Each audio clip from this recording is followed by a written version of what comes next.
Recuerda que puedes escuchar este audio horas antes de su estreno y sin publicidad suscribiéndote en cesarvidal.tv.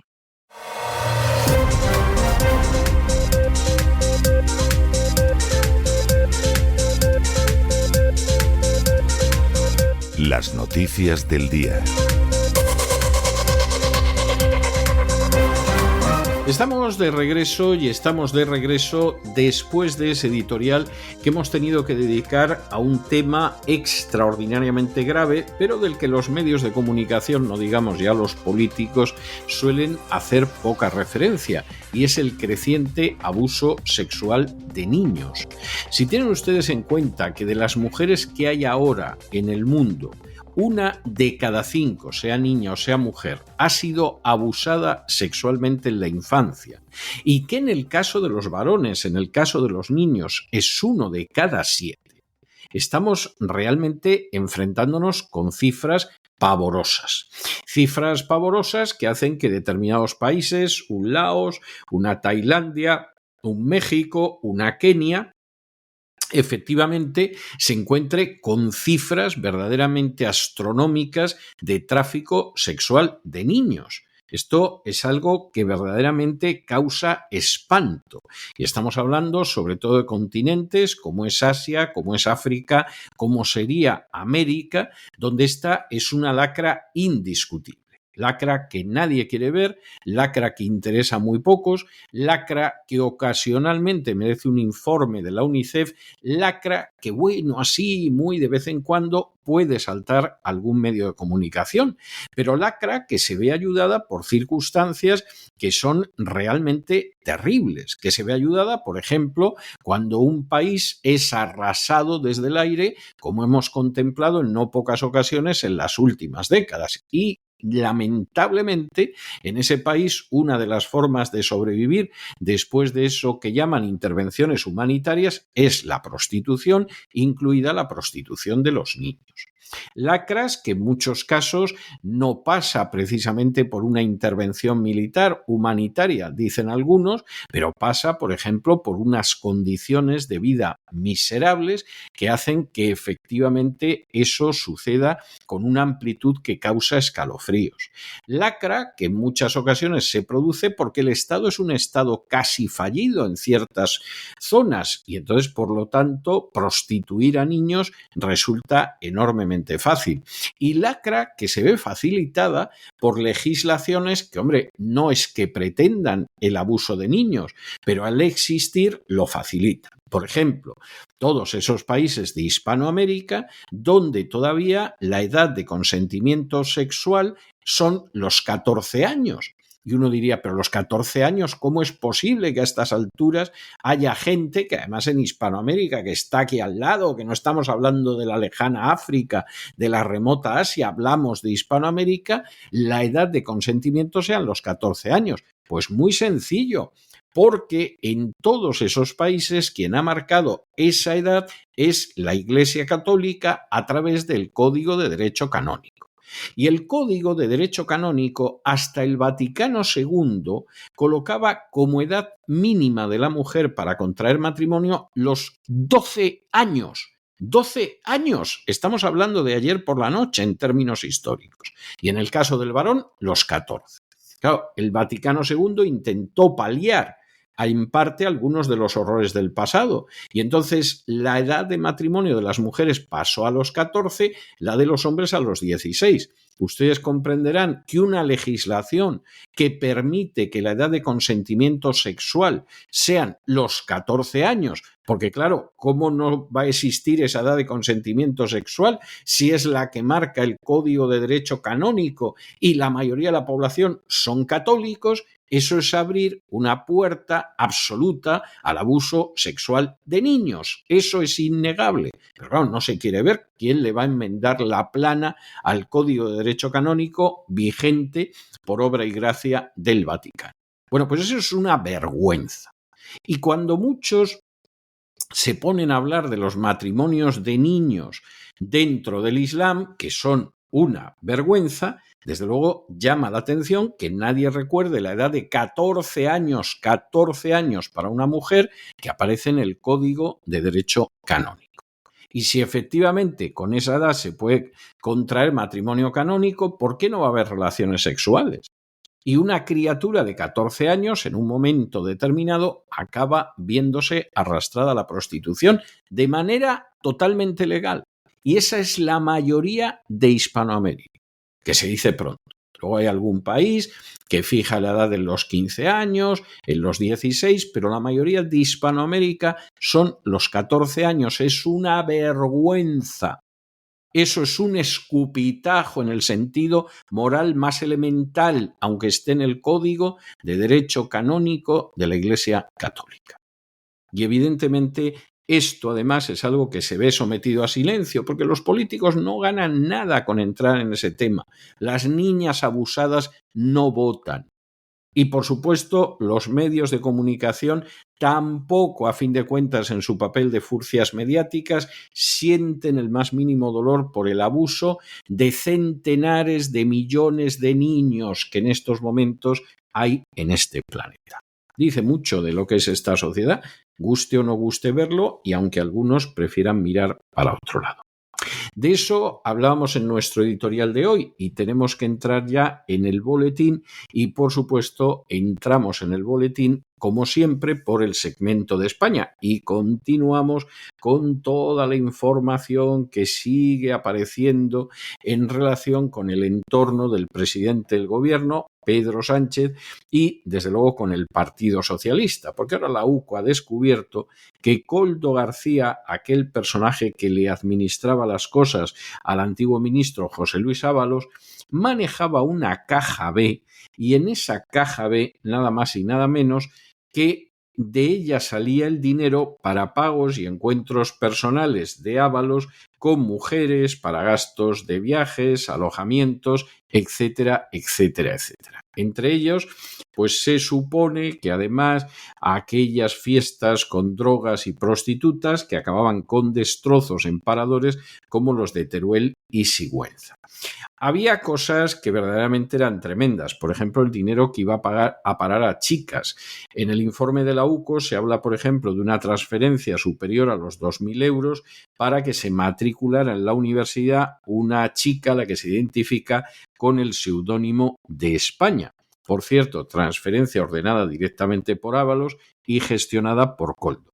Esto es casi conmovedor, o sea, como beca realmente no está nada mal. Se ve que debió de pensar, hombre, si sale de la prostitución, por lo menos que salga con una cierta cultura y le pagamos con fondos del partido, que no se engañen ustedes, son fondos que previamente los buscabonus les han sacado a ustedes de los bolsillos, pues pagamos la promoción educativa de la pilingui. En algunos casos, la verdad es que además se pagaba con sobres a gente importante del partido como Santos Cerdán, que entre 2017 y 2024 cobró nada más y nada menos que 30.500 euros en metálico, aunque en realidad entre el metálico que cobraba antes de su imputación y las transferencias que le hicieron después, parece que en ese periodo de tiempo se llevó unos 120.000 euros, que la verdad es que como bufandas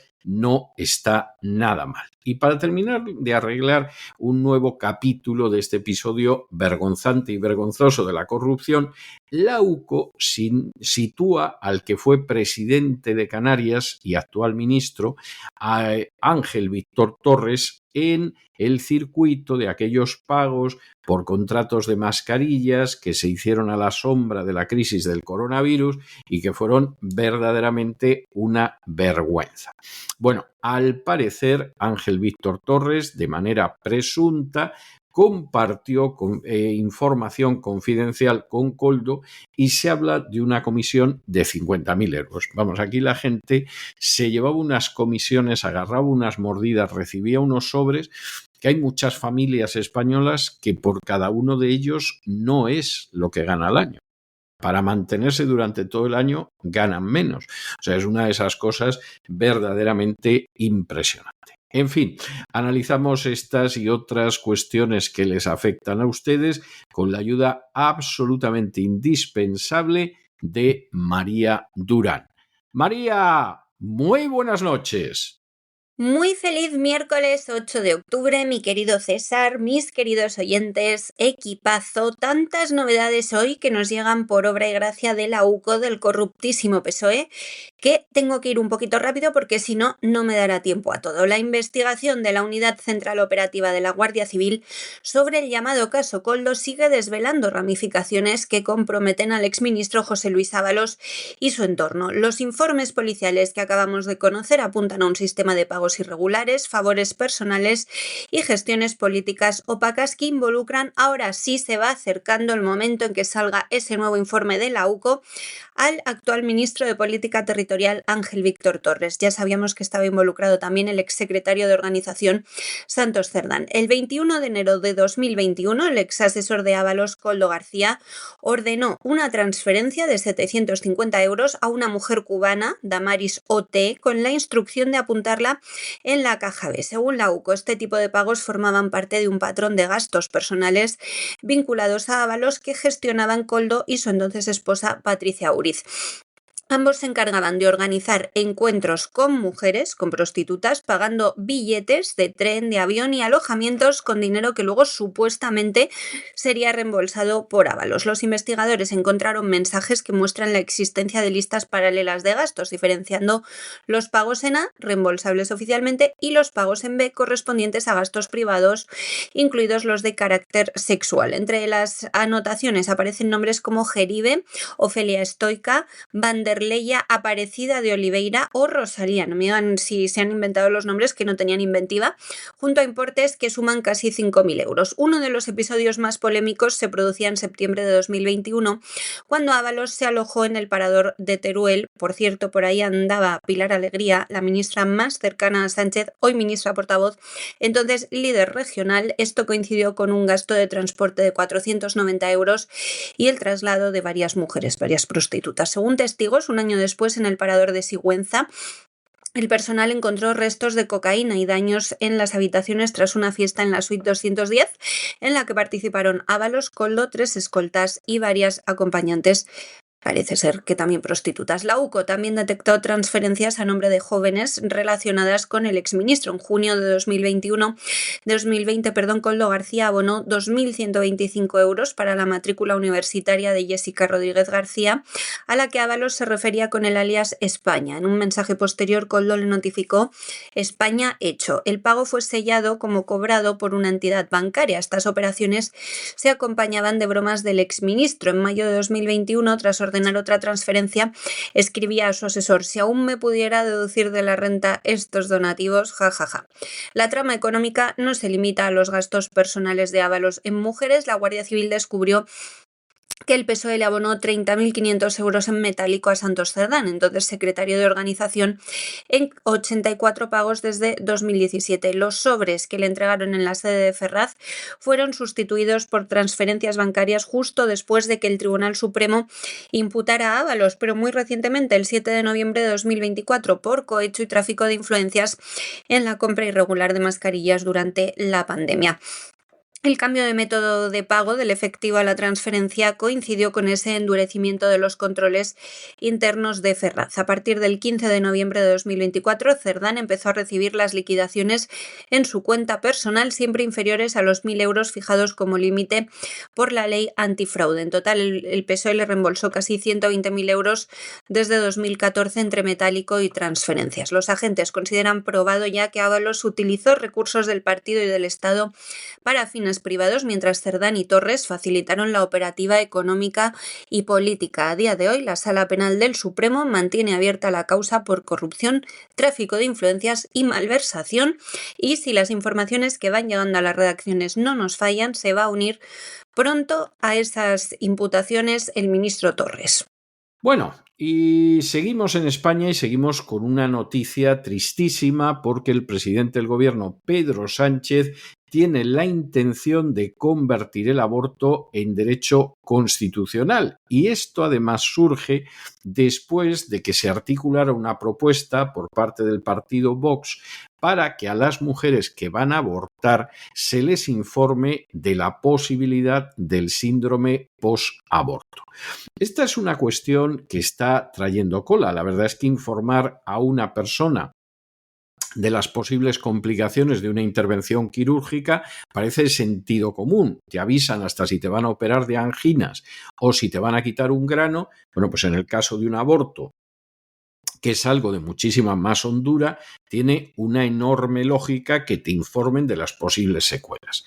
Pero claro, es que hay mujeres que se lo pensarían y eso es lo que no se puede permitir, que las mujeres piensen. Ahora, el papelón que están haciendo algunos políticos en este sentido es verdaderamente lamentable. Por ejemplo, el alcalde de Madrid, José Luis Martínez Almeida, en un primer momento votó a favor de la propuesta de Vox para informar del síndrome posaborto.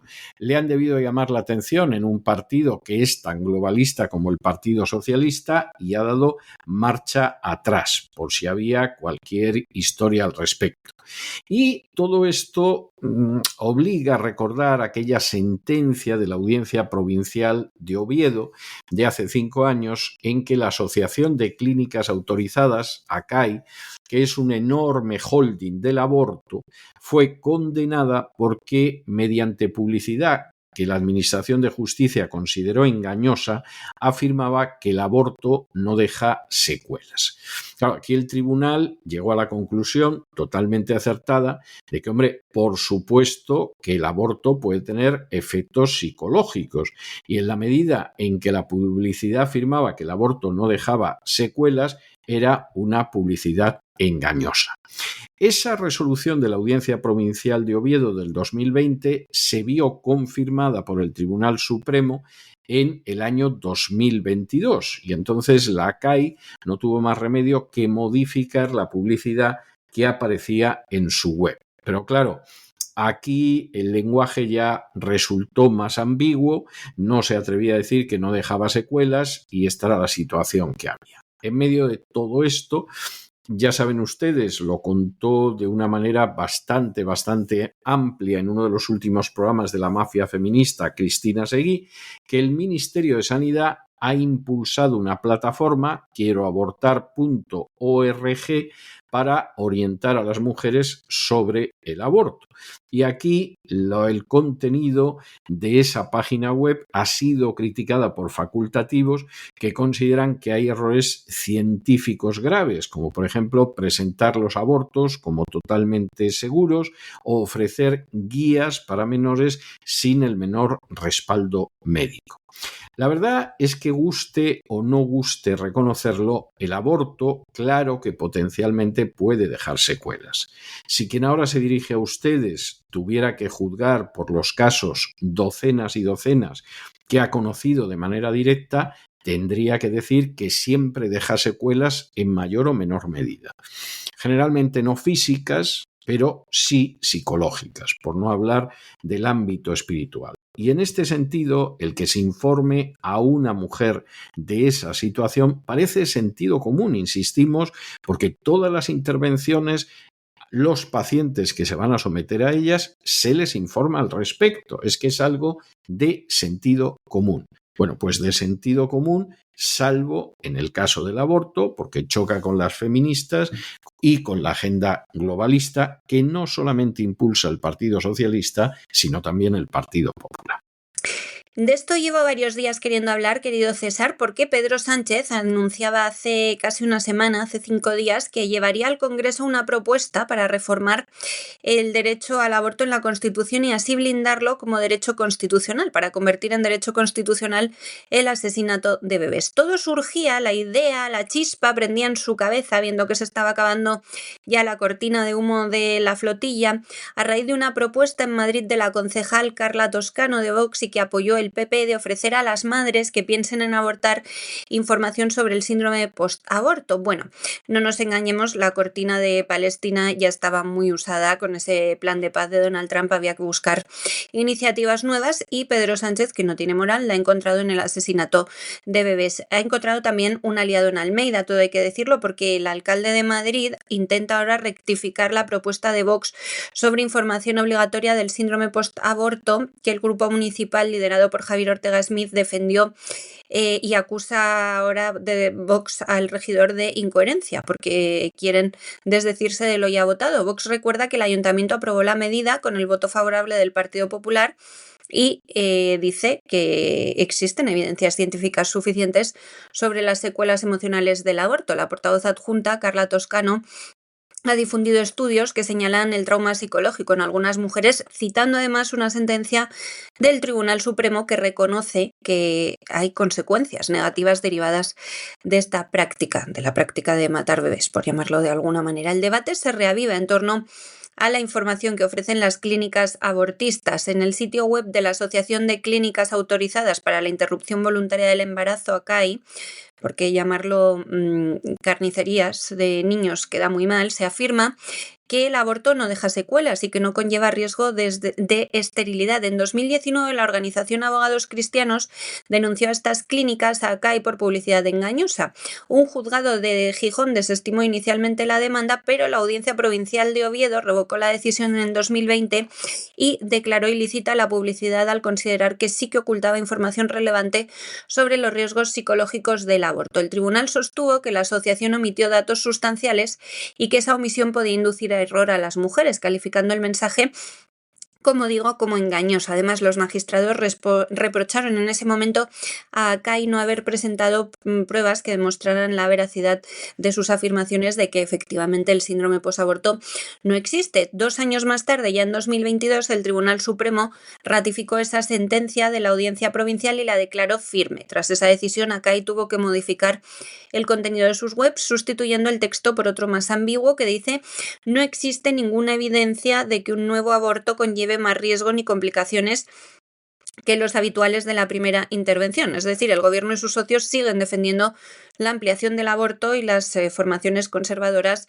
denunciamos la cultura de la muerte. Según datos oficiales, en 2024 hubo cerca de 104.000 abortos en España. Han salido los datos hace muy pocos días. Israel Cabrera, Absoluteche, tuitero muy conocido, hacía el desglose que hace todos los años de abortos que no paran de aumentar. Además, también la semana pasada ocurría otra cosa terrible, y es que el Ministerio de Sanidad, bajo la dirección de Mónica García de Sumar, impulsaba campañas de quieroabortar.org, una página web que ofrece información y orientación sobre el aborto. Sin embargo, esta iniciativa recibía críticas desde el ámbito médico. El Colegio de Médicos de Madrid, por ejemplo, consideraba que esta página contiene errores científicos y constituye un atentado contra la deontología médica. A su juicio, este portal presenta los procedimientos de aborto como si fueran simples y seguros, también los abortos tardíos, cuando en realidad implican prácticas complejas y riesgos para la salud, como la inyección de cloruro potásico que se usa para detener el corazón del bebé, del feto, antes de su extracción. La web quieroabortar.org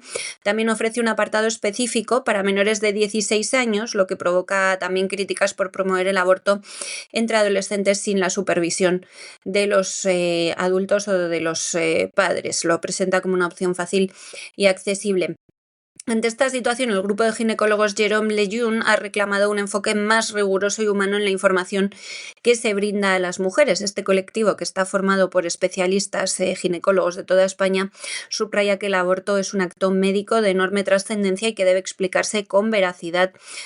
También sus posibles consecuencias físicas, psicológicas y sociales. Los ginecólogos insisten en que solo una información completa y científica permite a las mujeres tomar decisiones verdaderamente libres y conscientes, acompañadas desde el punto de vista médico y humano. Por cierto, que para contrarrestar esa web de Mónica García de quieroabortar.org, que a mí me parece directamente diabólica, decirles a las madres, si alguna que lo esté pensando nos escucha y tiene alguna duda, un amigo mío, periodista, Pablo Mariñoso, lanzaba al día siguiente de que se pusiera en marcha quieroabortar.org, la web quierosermadre.org, en la que hace todo lo contrario: ofrecer ayuda a las madres, toda la información que hay disponible de todas las administraciones públicas, y también un teléfono y otros métodos de contacto en los que pueden atender a las mujeres y pueden llevarlas directamente a ser atendidas por diversas asociaciones pro vida. Y nos vamos de España a Hispanoamérica y nos vamos a detener en primer lugar en Ecuador, porque el gobierno del presidente Noboa ha insistido en que en el caso de un acto oficial, la caravana del presidente de Ecuador fue atacada en la provincia de Cañar por unas 500 personas durante un acto oficial y que se encontraron incluso impactos de bala. Ya comentamos en su momento cómo al tratarse de un intento de asesinato se detuvieron a 5 personas, están procesadas por terrorismo, pero lo cierto es que la escalada de la violencia en Ecuador no es pequeña. Hay 10 provincias bajo el estado de excepción, hay una restricción al derecho de reunión y llevamos más de 100 heridos y decenas de detenidos. El gobierno está en la suya de ir a un proceso de carácter constitucional, está en la suya también de mantener este estado jurídico como mínimo irregular y además, para terminarlo de arreglar, está aprovechando para acabar con las subvenciones al combustible. Bueno, pues Noboa verá lo que hace. Noboa seguramente se considera muy apoyado por determinadas potencias y eso al parecer le está brindando una sensación de seguridad, pero la verdad es que el Ecuador, que ha tenido mejores momentos que el actual, está atravesando por una crisis que, si alguien piensa, empezando por el presidente, que se va a acabar porque haya una nueva constitución, verdaderamente es que está elucubrando, está cayendo en la quimera. Escala la crisis de seguridad en Ecuador. El gobierno denuncia el ataque sufrido por el presidente Daniel Noboa durante su desplazamiento hacia un acto oficial en el municipio de El Tambo, en la provincia andina de Cañar, este mismo martes. Ayer por la tarde, según su gobierno, lo intentaban matar a Noboa. Según confirmaba su ministra de Ambiente y Energía, Inés Manzano, esta caravana presidencial fue emboscada por unas 500 personas que le lanzaron piedras y objetos contundentes, y también se habrían hallado impactos de bala en el vehículo del mandatario. Noboa habría resultado ileso, continuó con normalidad su agenda oficial, estuvo en el acto previsto. La ministra ha presentado hoy una denuncia ante la Fiscalía por un presunto intento de asesinato y ha anunciado que los 5 detenidos van a ser procesados por terrorismo. El ataque se producía, ya saben, en el contexto de las protestas nacionales que ya duran más de 2 semanas y que está encabezando la Confederación de Nacionalidades Indígenas del Ecuador, CONAIE. Estas manifestaciones comenzaban el 12 de septiembre, después de que el gobierno de Noboa eliminara en el país el subsidio al diésel, lo que elevó su precio de 1,80 a $2,80 el galón. Los manifestantes exigen que se restituya este subsidio, la reducción del IVA del 15% al 12%, y rechazan también el referéndum previsto para el 16 de noviembre que abre la puerta a una asamblea constituyente para aprobar una nueva constitución, que también les trajimos aquí en La Voz la pasada semana. La CONAIE denuncia en su cuenta oficial de X una brutal acción policial y militar durante la llegada del presidente a El Tambo y asegura que varios manifestantes fueron detenidos de forma arbitraria. Hombre, si no disparas contra un convoy presidencial, pues ya probablemente no te retienen ni te detienen de manera arbitraria ni no.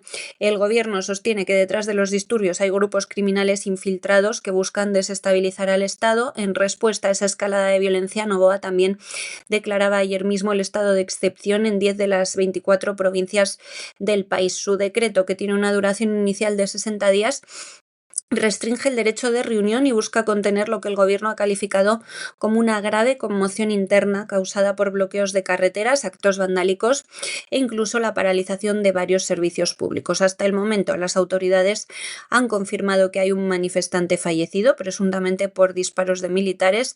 También hay más de un centenar de heridos entre civiles, policías y soldados, y decenas de detenidos, de los cuales una veintena, los últimos, enfrenta cargos por terrorismo. 9 carreteras nacionales del país continúan bloqueadas, especialmente en la provincia de Imbabura, que es el epicentro de las movilizaciones, con mucha fuerza de las formaciones indigenistas. El Ejecutivo mantiene su decisión de eliminar los subsidios al combustible porque dice que favorecían el contrabando y la minería ilegal y no tanto a los sectores vulnerables, que era a quien iba dirigida la medida. Noboa insiste en que los desestabilizadores no lograrán frenar al gobierno nacional, pero lo cierto es que Ecuador vive uno de sus momentos más delicados en la historia reciente, con un ejecutivo que busca preservar el orden, pero no lo consigue.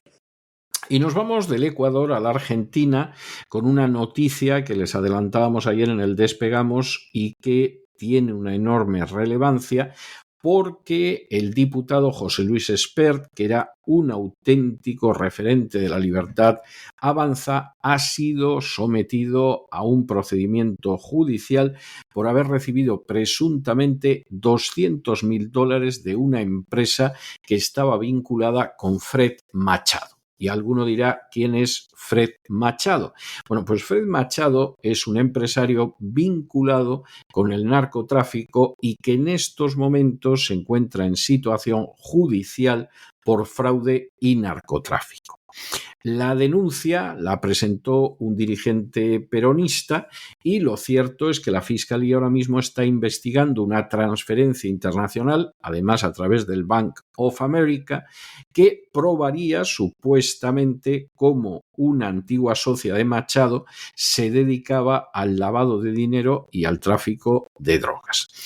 Espert, en el momento en el que apareció esta historia, pues renunció a su candidatura legislativa, aunque mantiene el escaño, admitió que había recibido dinero, pero sostuvo que este dinero era un pago totalmente legítimo por servicios de consultoría económica, es decir, no tenía nada que ver con la política. También el empresario no podía hacer otra cosa, porque es que realmente el propio Fred Machado ha reconocido que le dio dinero, con lo cual aquí la cosa no tiene más vuelta de hoja. Pero aquí hay una cuestión verdaderamente llamativa y es que el Tribunal Supremo de Argentina, la Corte Suprema, aprobó la extradición de Fred Machado a Estados Unidos para ser juzgado, entre otras acusaciones, por narcotráfico. Con lo cual,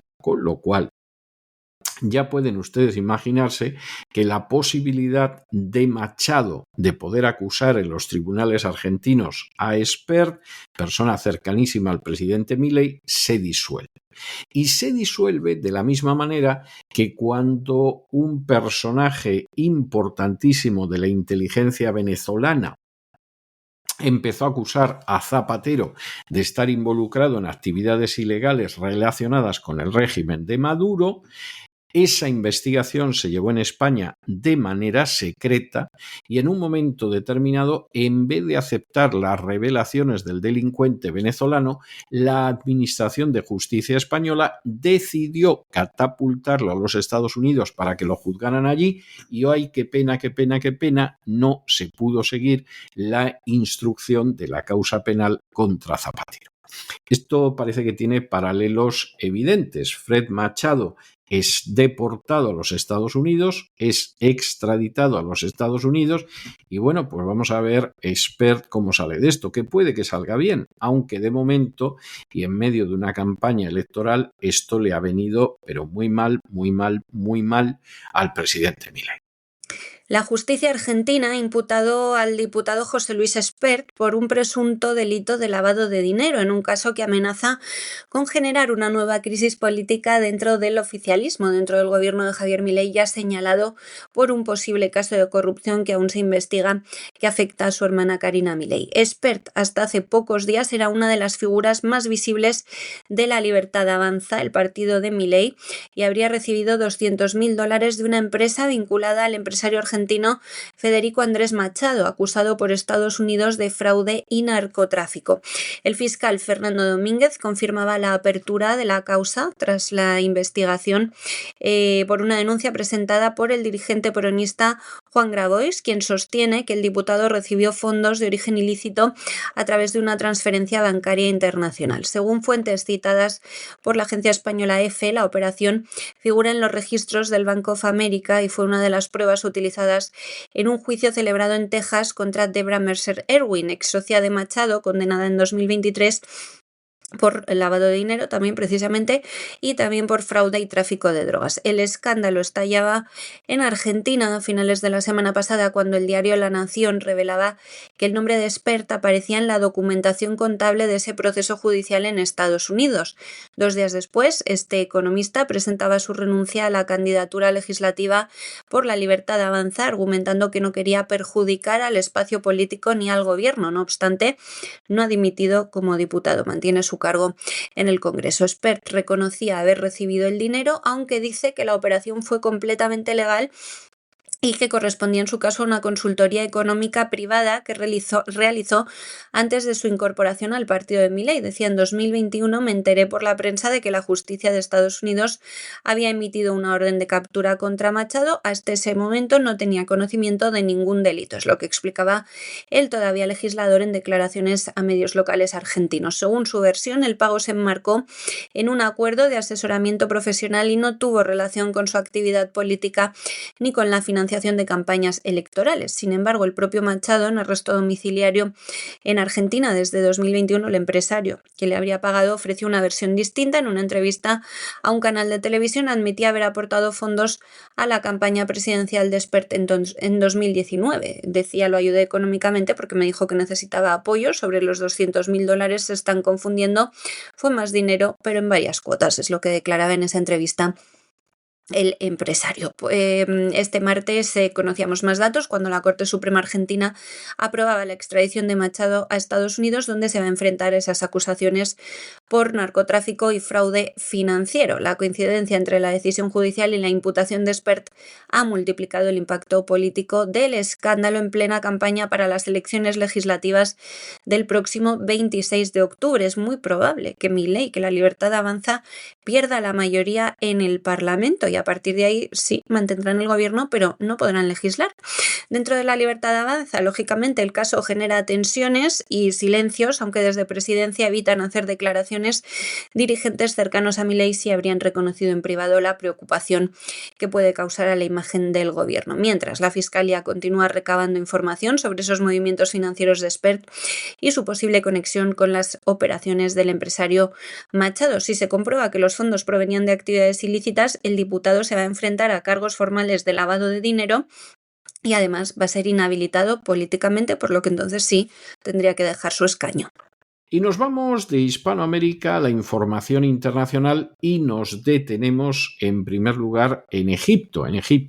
Porque allí en Sharm el-Sheikh se reúnen los enviados de Israel y de Hamás con la mediación de Egipto, de Qatar y de los Estados Unidos para aplicar el plan de paz de 20 puntos impulsado por Donald Trump, que tendría, entre otras consecuencias, poner fin a la guerra de Gaza y liberar a los rehenes israelíes, que al cabo de 2 años siguen sin liberar gracias a Netanyahu. Bien, ¿qué va a pasar con esto? Hombre, pues miren ustedes, la cosa no está nada fácil. El gobierno de Netanyahu tiene miembros como Smotrich o Ben Gvir que bajo ningún concepto apoyan el plan de paz y que han amenazado con que si efectivamente Israel no se queda con Gaza, ellos salen del gobierno, Netanyahu cae y hay que convocar elecciones. De manera que, primer punto, aquí no está nada claro lo que va a acabar haciendo Israel, que muy posiblemente tiene un gobierno que desearía que esto saliera mal para poder justificar el seguir machacando Gaza y acusar a los palestinos de que no quieren ningún tipo de paz. Segunda circunstancia importante. En estas conversaciones, quien lleva la voz cantante no es Marco Rubio, que pinta menos que el tonto en el sermón. Quien lleva las negociaciones es Steve Witkoff, que es el verdadero secretario de Estado del gobierno de Donald Trump, y Jared Kushner, que es el yerno de Donald Trump. Aquí queda todo en familia.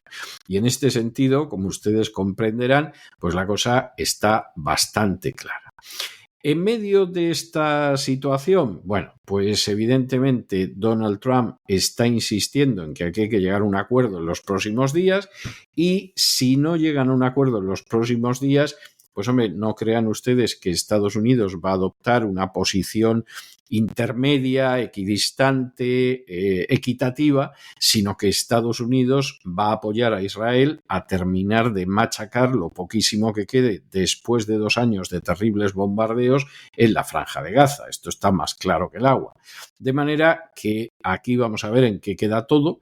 Insistimos, con seguridad el gobierno de Netanyahu quisiera que esto descarrilara, porque si esto sale adelante, hay aspectos de la política que lleva alimentando desde hace décadas, por ejemplo, financiar a Hamás con dinero israelí, que no se podrían llevar a cabo.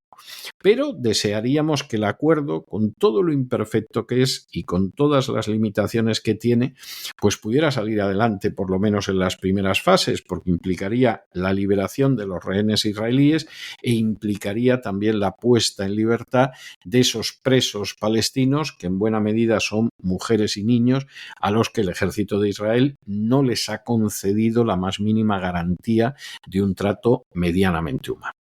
Las negociaciones para poner fin a la guerra en Gaza avanzan con mucha lentitud pese a la presión del presidente estadounidense Donald Trump, que insiste en acelerar la aplicación de su plan de paz de 21 puntos y así lograr la liberación de los 48 rehenes israelíes aún en manos de los terroristas de Hamas. Las conversaciones iniciadas el lunes en la ciudad egipcia de Sharm el-Sheikh aún enfrentan grandes desacuerdos entre las partes. Este miércoles han llegado a Egipto los enviados especiales de Trump de Estados Unidos, Steve Witkoff y Jared Kushner, lo que ha generado expectativas de que el diálogo se acelere. También participa en ellas el primer ministro de Qatar, Mohammed bin Abdulrahman Al Thani, en representación de uno de los países mediadores. Según Hamas, ambas partes ya han intercambiado las listas de prisioneros que podrían ser liberados, un tema clave en el proceso que incluiría a unos 250 palestinos condenados a cadena perpetua. El portavoz del Ministerio de Exteriores de Qatar, Mayed Al-Sanari, pedía cautela, recordaba que aún es demasiado pronto para el optimismo o el pesimismo. Criticaba además que Israel mantenga sus operaciones militares sobre Gaza a pesar de los llamamientos a un alto el fuego y denunciaba los bombardeos sobre la capital. Al-Nasri también advertía de que Israel había modificado la propuesta original presentada por líderes árabes y musulmanes a Washington, aunque subrayaba que el futuro de la franja debe permanecer en manos palestinas y no estar determinado por actores externos. El plan de Trump, ya saben, plantea que Hamas no tenga ningún papel en el futuro gobierno de Gaza, que sería administrada por un equipo de tecnócratas palestinos, pero bajo supervisión de un comité internacional presidido por el propio mandatario estadounidense. Entre los integrantes previstos figuraban el ex primer ministro Tony Blair, ex primer ministro británico, y otros líderes aún por definir. Esa propuesta ha sido uno de los puntos más controvertidos, junto con la exigencia de que Hamas entregue todas sus armas. La organización islamista acepta rendir las ofensivas, pero no las defensivas. El Ministerio de Exteriores egipcio también explicaba que las negociaciones actuales se centran tan solo en la primera fase del plan. Explican que el objetivo inmediato es crear las condiciones para la liberación de rehenes y la entrada de ayuda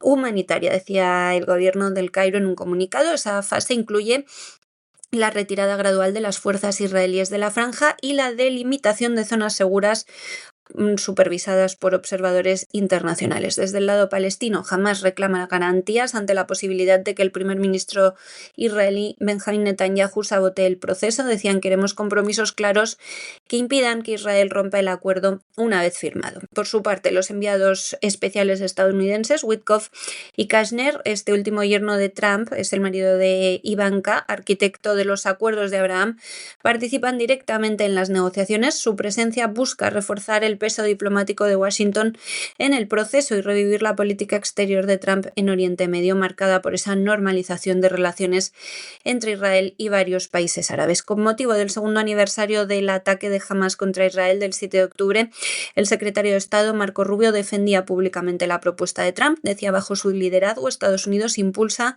la liberación de los rehenes, el fin del dominio de Hamas y una paz duradera que garantice la seguridad de Israel y la prosperidad regional. Con estas negociaciones en las que trabajan las delegaciones contrarreloj, se podría cerrar un acuerdo, Dios lo quiera, que de alcanzarse marcaría un punto de inflexión en el conflicto más prolongado de la historia en Oriente Medio.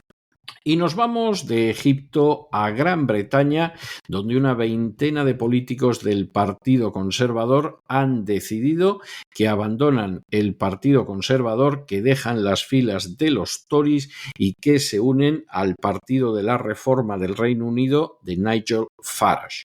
Esto, como ustedes se pueden imaginar, pues no es el fin del mundo, pero evidentemente indica una tendencia inquietante. De hecho, Kemi Badenoch, que en estos momentos está al frente del partido Conservador, pues ha dicho que, en fin, que de esta manera se libran del lastre, pero la verdad es que en estos momentos a Badenoch no lo ve al frente del Partido Conservador más de la mitad de los militantes, o sea que lo tiene bastante crudo. Y en ese sentido, pues bueno, los conservadores están intentando parar esa inmensa hemorragia que va hacia el Partido de la Reforma del Reino Unido, por ejemplo, anunciando que si vuelven al poder el Reino Unido va a abandonar el Convenio Europeo de Derechos Humanos, lo cual es verdaderamente una buenísima noticia para los partidarios de la dictadura, claro está, porque después del laborista Starmer triturando todas las libertades posibles, que vengan los conservadores, si es que vienen, y que digan que van a abandonar el Convenio Europeo de Derechos Humanos, pues bueno, aquello parece ser que se va a convertir en lo peor.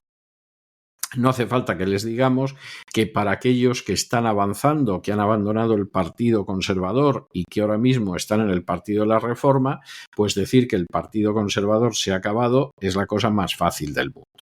Alguno dirá, pero hombre, ¿cómo se va a acabar un partido en Gran Bretaña? Pues hombre, porque hay precedentes históricos.